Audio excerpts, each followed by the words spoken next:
Hello friends, welcome to Digital Kaksha. Today we are going to discuss the exercise 3B of R.S. Agrawal, which is based on addition and subtraction of decimals. So let's start. This is question number 1. As you can see here, you have to add them. Okay, decimal numbers are given and you have to add them. So how will we do it? In first step, we will convert them in like fraction. As you can see here, okay, I have converted them into like decimal. Okay, then we'll arrange them in columns. तो पहले तो हम इनको like decimal में convert कर देंगे. decimal में convert करने के लिए हम क्या करते हैं, सेम पॉइंट डेसिमल के बाद सेम डिजिट्स रखते हैं. जैसे 16 था 16.00 कर दिया, 8.7 को 8.70 कर दिया, 0.94 को 0.94 ही रहने दिया, because maximum number of digits after decimal are 2, तो हमें उतनी ही मेंटेन करनी है सब में. 6.8 is 6.80, 7.77 will be as it is. Now we will arrange them in column given. So here we will arrange them in column, then we will add them. Okay, so when you will add them, you will find 7 plus 4 11, 1 carry, 9 plus 1 10, 10 plus 7 17, 17 and 15 will be 32, 3 carry. Okay, 2 will be written here, and 6 3 9, 9 8 17, 17 6, 23, 23 and 7 30, 3 carry. So 3 plus 1 4, so 42.1 will be the answer. So hence the sum of the question will be 40.21. Okay, so this is how we will solve them. Now we will see question number 2. इसमें भी आपको same करना है. पहले तो आप जो decimal numbers दिए गए हैं उनको लाइक डेसिमल में कन्वर्ट कर लेंगे आप. Okay, so here maximum number of digits after decimal is 3. Okay, here 8.003008. So you will convert all of them as per this.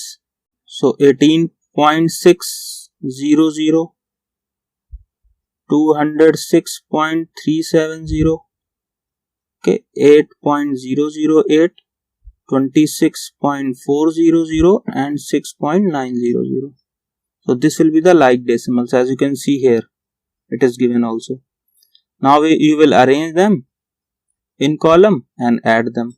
Okay, similarly you will do this question number 3 as well. यहाँ पर आपको numbers दिए गए हैं, आपको add करना है उनको. तो पहले आपने यहाँ पर देखा मैक्सिमम नंबर कितना है, 2 है. After decimal maximum numbers of digits are 2. Okay, so हम लोग इनको सबको कन्वर्ट कर लेंगे, एक जीरो लगा लेंगे आगे, क्योंकि पॉइंट के बाद अगर जीरो लगाते हैं तो उसकी कोई वैल्यू नहीं होती, ये ऑलरेडी बता चुका हूं मैं आपको. तो अब हम देखते हैं, यहाँ पर इनको मैंने अरेंज कर लिया कॉलम में. Okay, and then I will add them simply. तो एडिशन तो सभी को आता है, so you will add them, then you will get 112.83. Okay, so this will be the answer of question number 3. Question number 4 को भी हम वैसे ही सॉल्व कर लेंगे. ऐड करना है तो पहले हम देखेंगे मैक्सिमम नंबर ऑफ डिजिट्स कितनी है पॉइंट के बाद.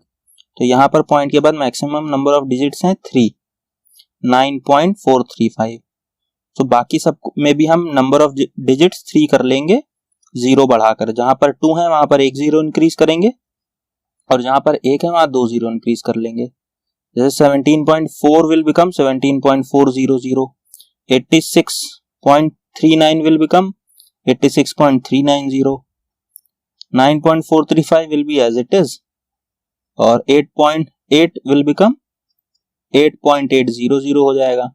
0.06 0.060 बन जाएगा. फिर आप उनको अरेंज कर लेंगे कॉलम में. कॉलम में अरेंज करने में बस एक चीज ध्यान रखनी, पॉइंट के नीचे पॉइंट आना चाहिए. डेसिमल पॉइंट आपका लाइन में होना चाहिए. Okay, then you will add them. So after adding them you will get 122.085. Okay, now you can do question number 5 as well. 6 भी आपको ऐसे ही करना है, अरेंज करके उनको जैसे दिया हुआ है वैसे ही अरेंज करके पहले लाइक डेसिमल में कन्वर्ट कर लेना है, then you will arrange them in column, then add them and you will get the answer. Okay, arrange करने के बाद लाइक डेसिमल में कन्वर्ट किया, लाइक डेसिमल में कन्वर्ट करने के बाद कॉलम में अरेंज किया, फिर ऐड किया। क्वेश्चन नंबर 7 में भी आपको ऐसे ही करना है। यहाँ पर आपको नंबर दिए हैं 6.606, 66.6, 666। ओके, अब 666 दिया हुआ है तो यहाँ पर पॉइंट के बाद कुछ नहीं है, 666 है तो हम पॉइंट अपने आप पॉइंट लगाकर 3 जीरो ऐड कर लेंगे, क्योंकि हमको मैक्सिमम 3 डिजिट तक जाना है ना। 6.606 में 3 डिजिट्स दी हुई हैं पॉइंट के बाद, तो यहाँ पर भी हम मेंटेन कर लेंगे 66.6 को हम कर लेंगे 66.600। ओके, यहाँ पर आप देख सकते हैं 666 will become 666.3 times 0, 0.006 बन जाएगा आपका and 0.660। then you will arrange them in column और इनको ऐड कर लेंगे, तो 6.606 then 66 को ऐसे लिखेंगे 0.600, इसी तरह 666 लिखेंगे 0.000 लिखेंगे। ओके, देन 0.066 लिखेंगे और लास्ट में 0.660 लिखेंगे, then we will add them. Okay, so we will get 739.932। Okay, read कैसे करते हैं ये आपको पता है, so this will be the answer। Question number 8 में भी आप जैसे 6 7 किया हम लोग वैसे ही कर लेंगे। अब हम देखते हैं सब्ट्रैक्ट कैसे करते हैं।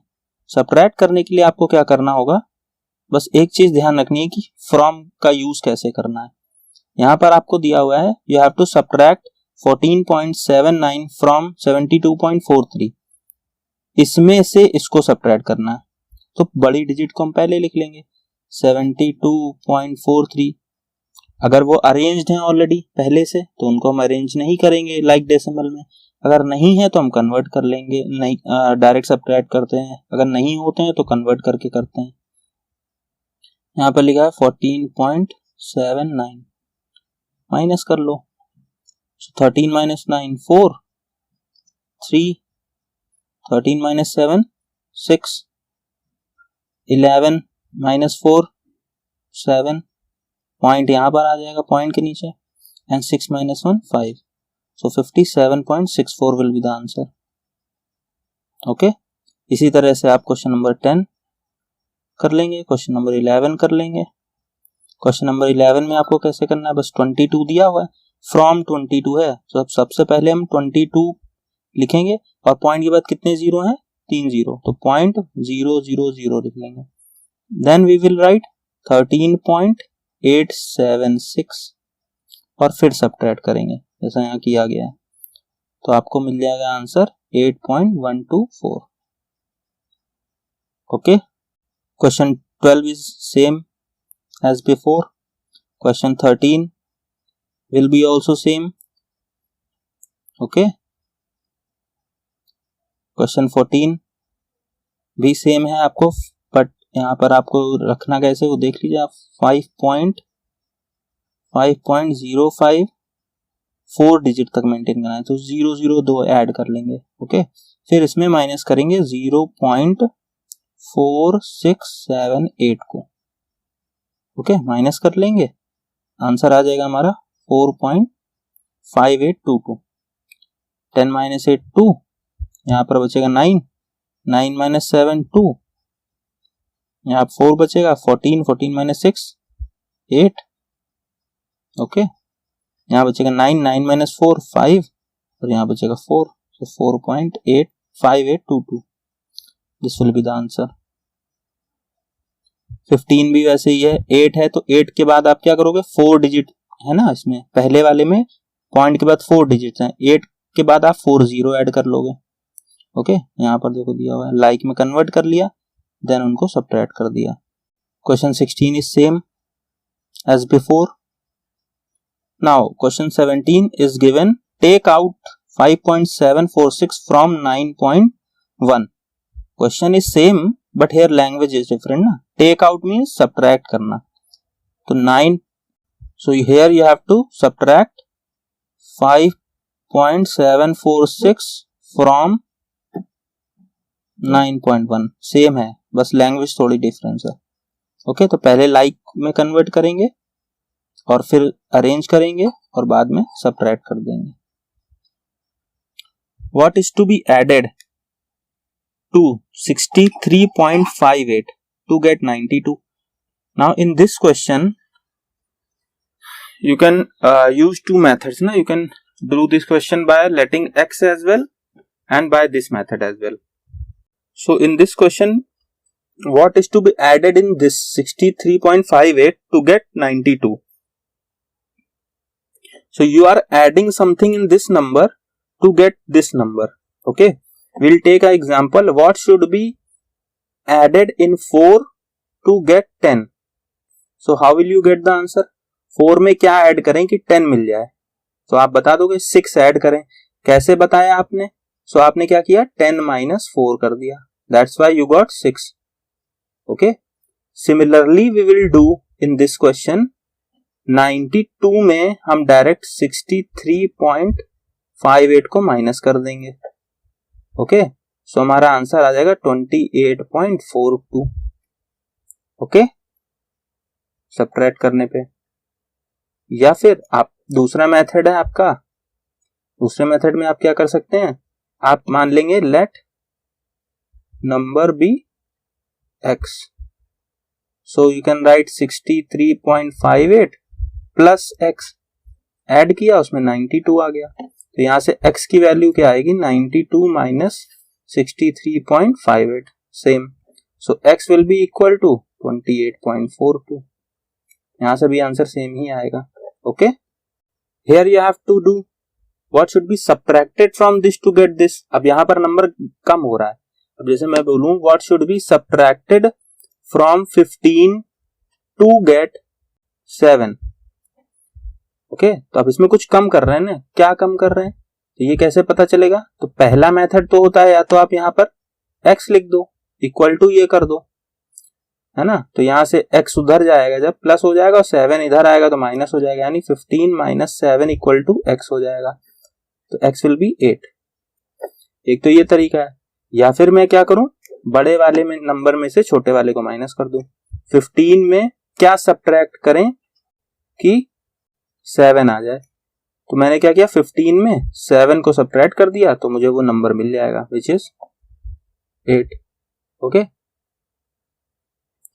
so in this question we will do the same thing. What should be subtracted from 8.1?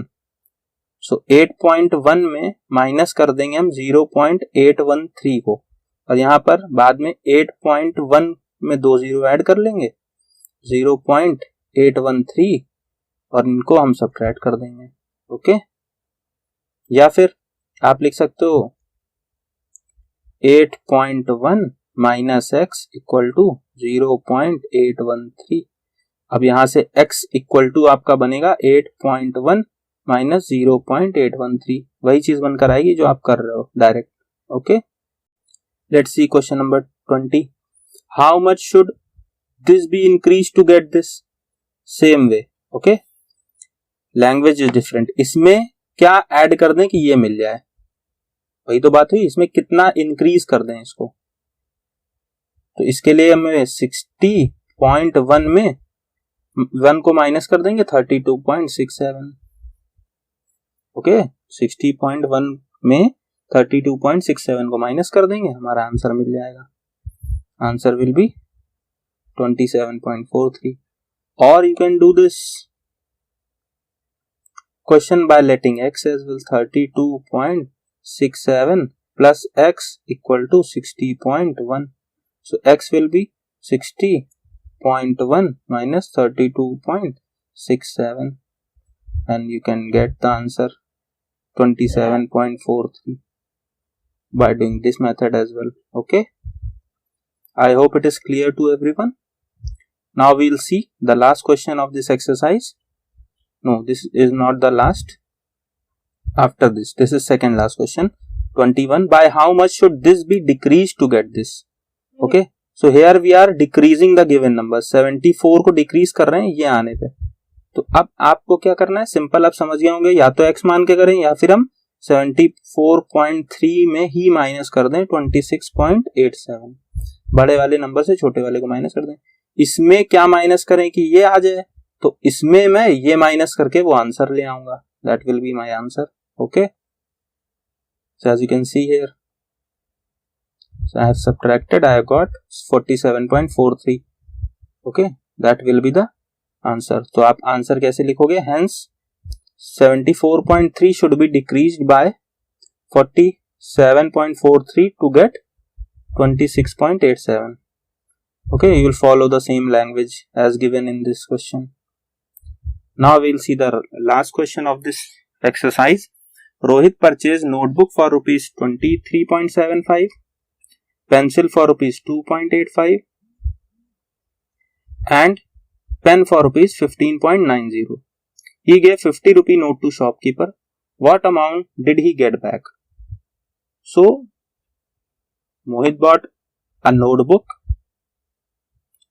a pencil and a pen. So first of all we'll find the total cost. okay, total amount. okay, bill कितने का बना उसका, तो bill कितने का बनेगा उसके लिए हमें क्या करना पड़ेगा, तीनों को ऐड कर लेंगे. Total amount spend by Rohit purchasing given articles. So 23.75 plus 2.85 plus 15.90. when you will add them you will get 42.50. okay, now he gave 50 rupees to shopkeeper but he spent only 42.50 है ना on buying those items. so how much money will be left? so money will be left 50 minus 42.50 जो उसका bill बना है, total में से minus कर लेंगे. when we minus them we will get 7.50. so the amount received by Rohit will be 7.50 by shopkeeper. okay, so this is the exercise 3b of decimal. I hope everything is clear to everyone. So that's it for today. Thank you.